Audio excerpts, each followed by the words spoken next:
Hey everybody and welcome to another episode of the Sell More Book Show, episode 479. I'm Brian Cohen from Best Page Forward, joined by Claire Taylor from FFS Media. Claire, you've got a summer where you're going to be teaching, you've been presenting all over the place, which is, why you're still coughing and stuff. But what should people, last week you talked about your workshop coming up. What else have you got? Well, let's see. I have another workshop in August, which is the Hero's Journey of the Enneagram. I still have 2 seats left for my October retreat, although one person is asking about it, so I may just have one left. And that is the Liberated Writer Retreat. And then should I announce it? Okay, I do have a new course coming up. It's a 5-week Liberated Writer course. It's going to run from October 16th to November 16th. And it is for people who have maybe taken some of my workshops and master classes or had some consulting with me and are like, all right, give me 2 days to go deep on this. We're going to go deep into our author career one day and then deep into writing characters with the Enneagram the next day. And it's just going to be Or I'm sorry, I was thinking of the retreat. My brain is not working. It's going to be 5 weeks of basically going deep on the Enneagram. And if you go check it out, it is it's all laid out there week by week, and you can see what we're going to learn over the 5 weeks. And there's lots of group calls, live calls with me where I'll be answering all of your questions, and we can give personalized sort of back and forth. So I'm really excited about that. It's been in development for a while, but heck, why don't I just announce it now? So all of that is liberatedwriter.com if you want to check out the retreat and the course. That's so exciting, Claire. I know that this is a big direction you've been trying to go in with how you help authors, and I'm excited for some authors to be liberated.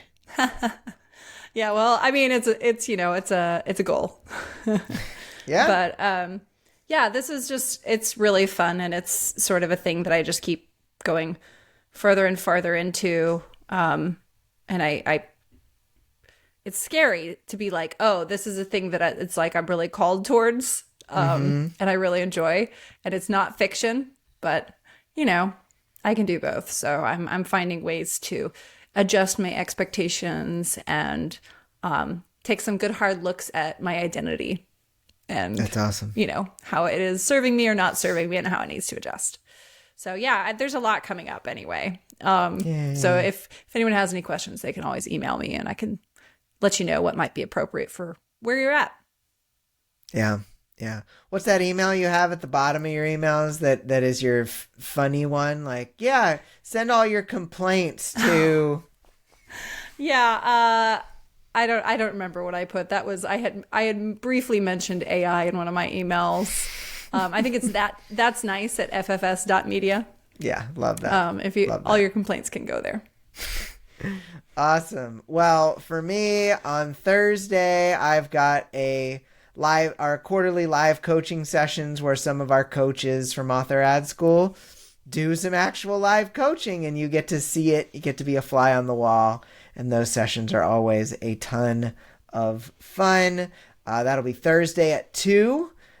So do come check it out, and I'll get a link in the right place, and you'll be able to see it. Awesome. Well, our question of the week from a little while back was, what do you think the readers in your specific subgenre are likely to do in response to the KU price increase? What actions, if any, do you plan on taking? Brian Scott Paul said, I don't think many readers in my genre, sci-fi, are likely to drop out of KU because of a $2 a month price increase.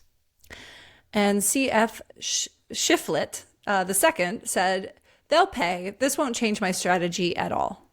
They'll pay.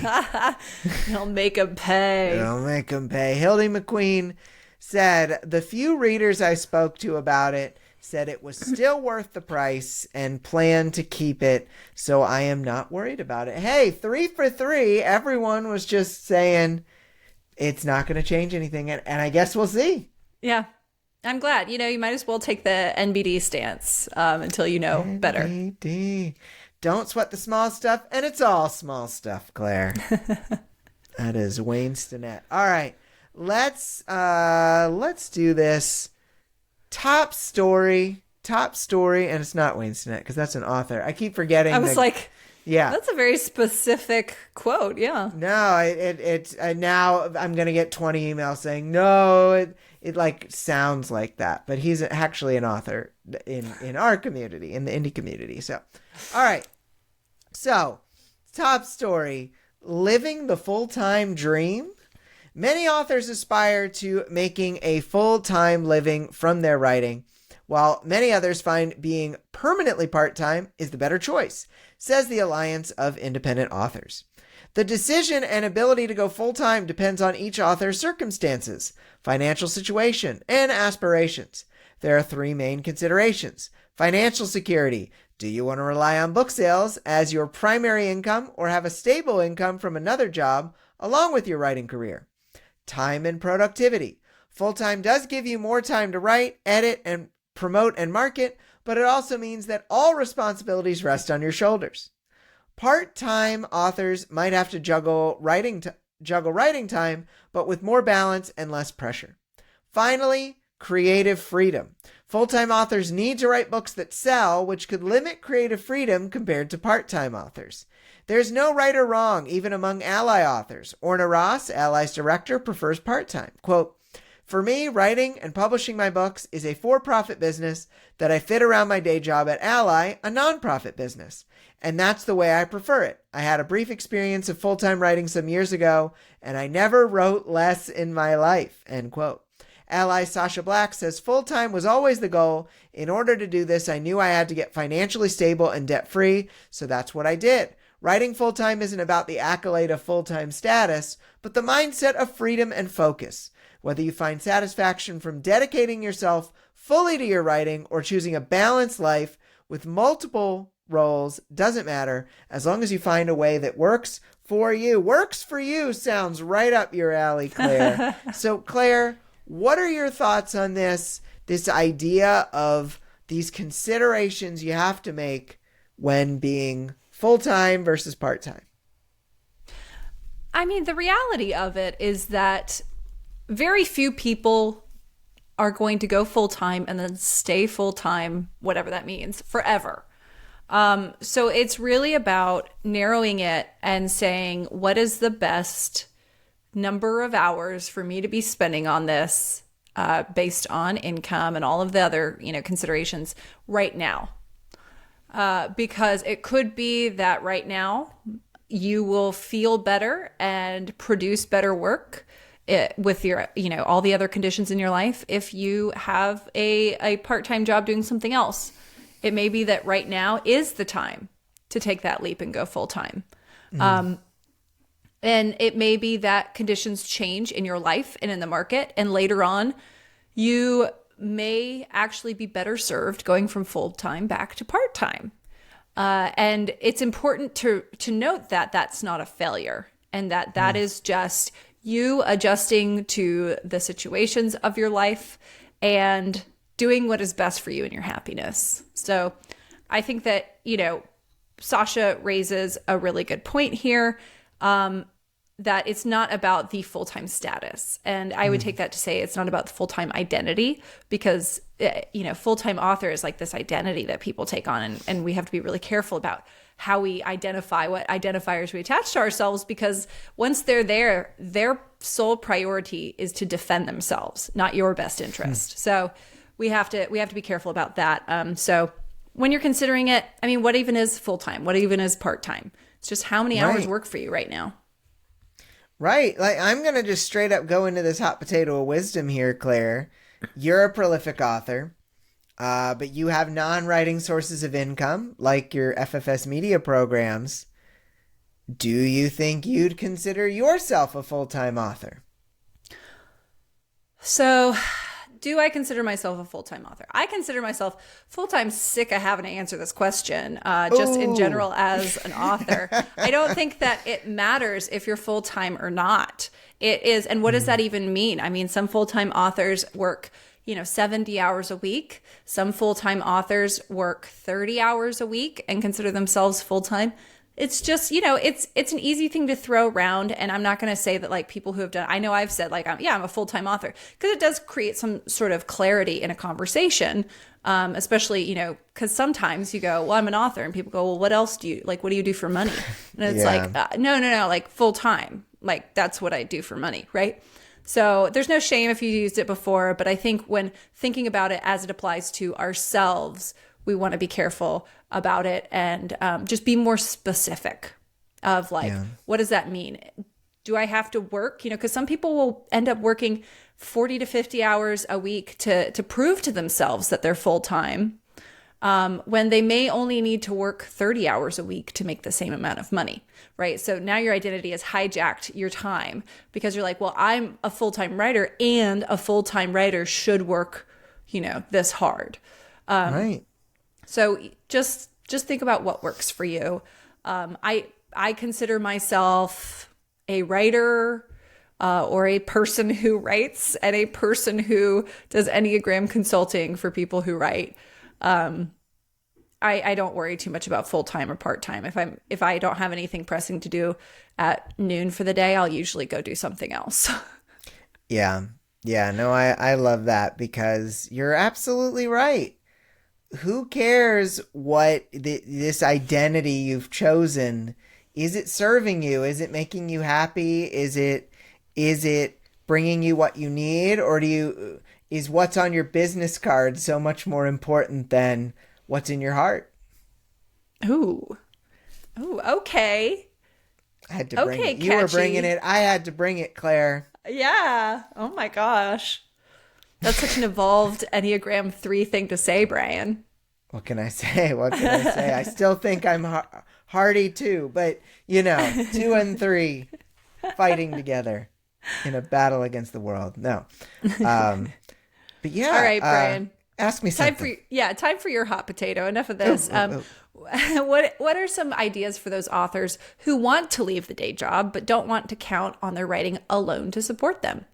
So I think that it is this misunderstanding that when you leave a job and you go writing as an important source of income for yourself, that it has to be full time. There is no has to be. There is no should. Get your Becca Sign books out. Question that premise, and you need to think about: do I have other things that I can do that I like more than my day job, that still bring in income to fill in the gaps? There's a certain amount of money you need to make in a certain month to cover mortgage, to cover expenses. And if you just leave the day job, you have a little money saved up, but you don't necessarily have a lot of writing income, you are going to need to bridge that gap. But think about what your skills are. Think about what your connections are. There are freelancers who do anything and everything. And I think there is always a need for people who are assisting other authors. There is always a need for virtual assistant, personal assistant type people, because man, do authors wait way too long before they hire someone, and usually they do a bad job of hiring someone. So you got to put yourself out there in that way if that's something that you like doing. But I'm a big fan of Claire's favorite system, the Enneagram, as far as determining some of the things that you're good at, some of the things that you like doing, and some of the things that bring you joy, because I think you should go in those directions for bridging that income gap. And it is time for the lightning round. Lots of explosions. Crackle. Oh, I love Crackle. That's there's some good shows on that. I haven't had that in a while. Yeah. Claire, Kevin Tumlinson of Drafted Digital says, quote, "As writers, we need to constantly think in terms of consistency and diversification." Do you agree? No. Brian, which form? That was the most lightning-y answer ever. That is, I was struck by that answer. Ooh, so good. Yeah, okay. So do writers need to constantly think in terms of consistency and diversification? No, no. I think consistency is one of these the most overrated things that people push in this industry, and some of us can't do it.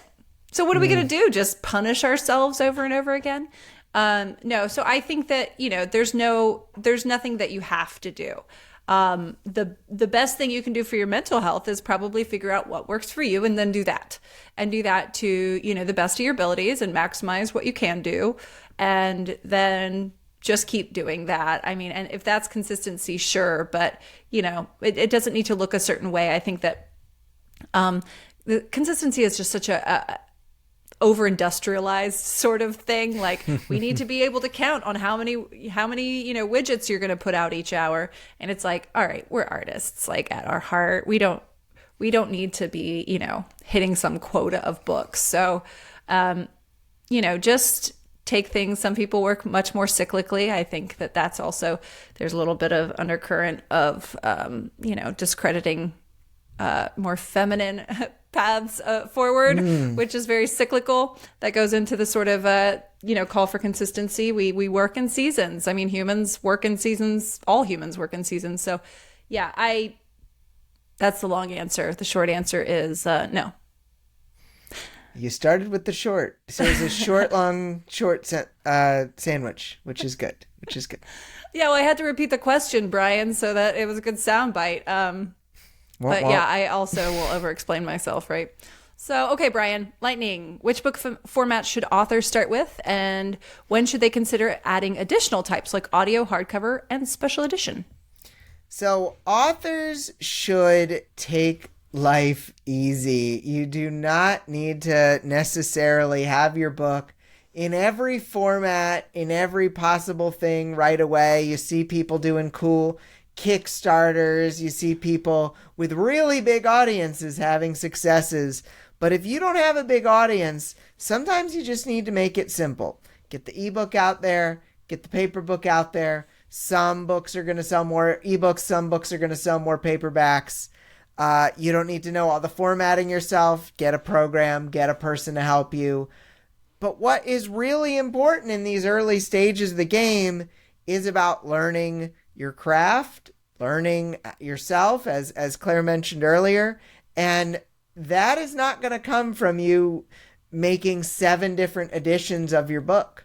And eventually in your career, you might get to that point.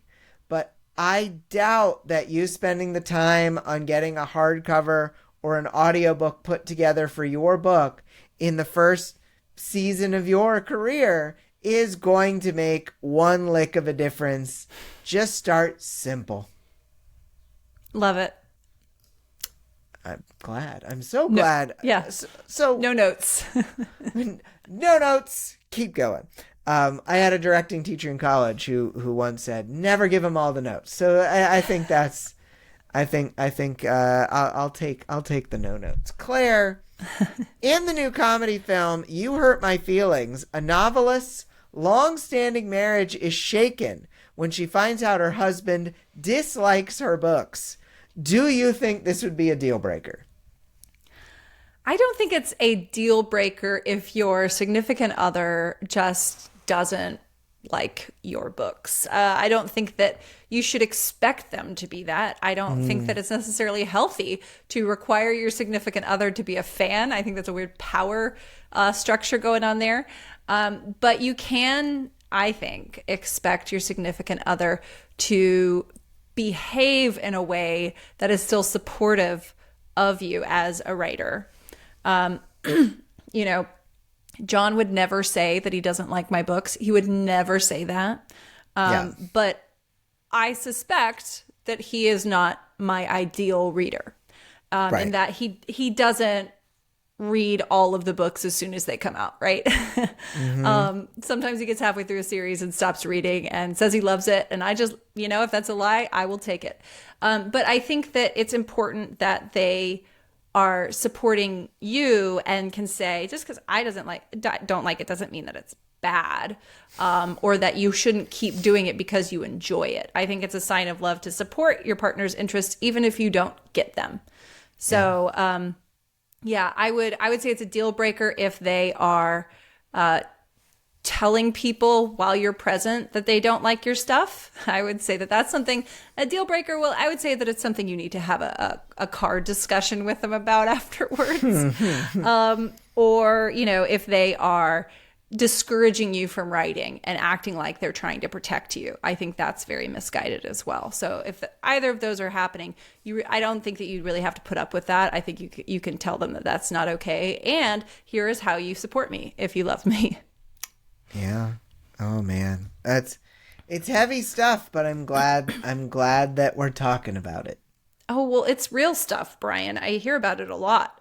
And it makes me so sad because it's so hard to be a writer and put yourself out there like that. And for the person who, you're supposed to trust the most with those parts of you to like be actively discouraging you, man, all I can say is go find your people and, maybe talk less about work with your partner if that's the case. Yeah. Yeah. Oh, all right, segue Brian. time. Can authors get support that they need without relying on their partners for writing support? Absolutely. I think authors can get support from many people in their lives, even if their partners aren't their number one supporter. We've talked already about connecting with friends, connecting with other authors. Talked a lot last week about the anthologies and mastermind groups that you can find yourself in. It's not always going to come local. It's sometimes easier to do it digital and then connect at conferences with people because it's hard to find your specific breed of author just happens to live down the street from you. But it's easier now, certainly, than it was 50 years ago. We have the ability to easily connect with these folks. They may not be in the same house as us, but we can go out there and make those relationships. And that is one way to get that support. But I absolutely have to second what Claire said a second ago with just, you need to talk to a partner about how they can support you, even if they aren't reading all your books, because there does need to be some level of support. And then if you get that, plus the friends supporting you as well, best of both worlds. Right. You're not going to be like, whoa, way too much support. Oh, man. Yeah. Please, can I have some more support here? I'm so over-supported right now. Oh, my gosh. This building has buttresses on its buttresses. Claire, this goes, it's a little bit out of left field, but what is one thing that you'd call an underrated marketing technique? I think the most underrated marketing technique is being unapologetically yourself in your books, in your emails, and everything.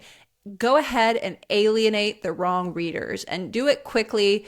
Do it like just a sharp sword, just alienate them. Because every person you alienate, you're signaling to the right reader who needs to read your books that here I am. So I think that, there's definitely strategic thinking behind sort of trying to hit a market. But I think what people associate with that is, well, I have to make myself a little less rough around the edges, or I have to sort of make myself fit to the market too. And you can try that, and certainly some people have success. But if you are not one of the people who that sounds at all appealing to, don't straddle strategies. Just go hard into who you are. I love don't straddle strategies. I feel like everyone needs to hear that a million times over because I see it way too often. Great points there, Claire. And the quote from earlier, don't sweat the small stuff and it's all small stuff, was a quote from Wayne Dyer, not Wayne Stinnett, Wayne Dyer, to the author of the book, Don't Sweat the Small Stuff, Richard Carlson. And so, my bad, but we got it right eventually. Yeah, we have resolution now. We can move on. We do. And we also need a question of the week. I think there's got to be something in this full-time, part-time thing. Mm-hmm. There's got to be a question. What direction do we want to attack it from, though? Do you think? Oof. I don't know. There's so many directions on this one. Maybe How about, what does it mean to you? What does being a full-time writer mean to you? Do Okay. you intend on trying to become a full-time writer? All right. That's perfect. Cool. Again, no notes. You're just sailing through this, just nailing it all. Yeah. Check. I'll take it. Claire, you and I are so excited to see everyone's answers to this question of the week at sellmorebookshow.com or in the comments on the post at the Sell More Book Show After Party Facebook group. I've got my live coaching thing on Thursday. Claire has workshops, the intensive, the 5-week course. Oh my gosh, you have so much stuff coming up. Go sign up to Claire's email list, ffs.media, so you hear all the things. Yeah, and if you're ready for that July masterclass, go to ffs.media/classes and go sign up. And if you're mad at Claire, email that's nice at ffs.media. Right. Yeah. If I've said anything to offend you in this, that's the place to go. Yeah. Yeah. I told my wife about that and thought it was very clever. But yeah, I'm excited for the summer. I think it's going to be great. And I really look forward to doing more episodes with you here, Claire. Thanks. Yep. Back at you, Brian. Thanks. So, no more notes. We are ready to sign off here. Hope you have a great week of book selling, everybody. And we'll talk to you next time for episode 479. Bye. Bye.